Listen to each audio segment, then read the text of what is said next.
Get ready for the dictation on the count of 3, 2, 1, start.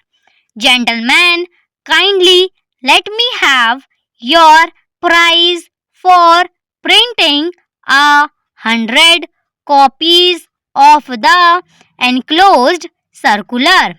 I should prefer a better grade of paper provided the cost is not too high. I should be glad if you would telephone your price to us as we are in a hurry. Yours very truly.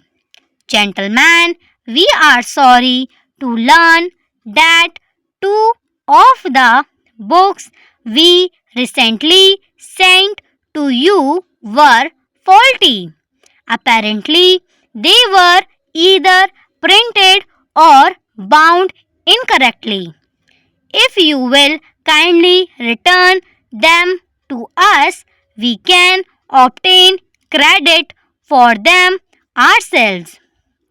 In the meantime, we are mailing you our credit memorandum for the cost of the books plus the cost of mailing them to us.